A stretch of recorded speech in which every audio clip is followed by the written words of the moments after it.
വടക്കാഞ്ചേരി നഗരസഭ ഡിവിഷൻ 5 കുമ്പളങ്ങാട് പുതുതായി നിർമ്മിച്ച പകൽ വീടിന്റെ ഉദ്ഘാടനം വടക്കാഞ്ചേരി എംഎൽഎ സേവ്യർ ചിറ്റിലപ്പിള്ളി നിർവഹിച്ചു. വടക്കാഞ്ചേരി നഗരസഭ ചെയർപേഴ്സൺ പി.എൻ. സുരേന്ദ്രൻ അധ്യക്ഷത വഹിച്ചു.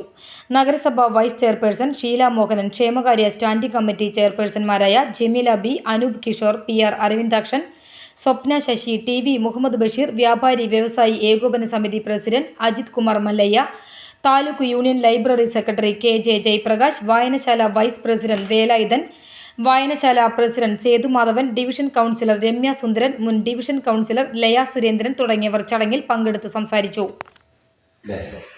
ഏറ്റവും വലിയ ഉദ്ദേശം തീർച്ചയായും കുമ്പളങ്ങാട് മേഖലയ്ക്കകത്ത് സൈതേട്ടൻ്റെയും വായനശാലയുടെയൊക്കെ നേതൃത്വത്തിൽ കൃത്യമായി പ്രവർത്തിക്കുന്ന ഒരു വയോജന വേദിയും അതുമായി ബന്ധപ്പെട്ടുകൊണ്ടുള്ള ഉത്സാഹികളായ ഒരുപക്ഷെ ചെറുപ്പക്കാരേക്കാൾ കാര്യങ്ങളിൽ കൃത്യമായ ഇടപെടൽ നടത്തുന്ന ഉത്സാഹികളായ രാജരത്നെ പോലെയുള്ളവരൊക്കെ നേതൃത്വപരമായി പങ്കുവഹിക്കുന്ന കുമ്പളങ്ങാട് മാതൃകാപരമായ ഒരു പകൽ വീടിനാണ് വടക്കാഞ്ചേരി മുനിസിപ്പാലിറ്റി രൂപകൽപ്പന ചെയ്തിട്ടുള്ളത്.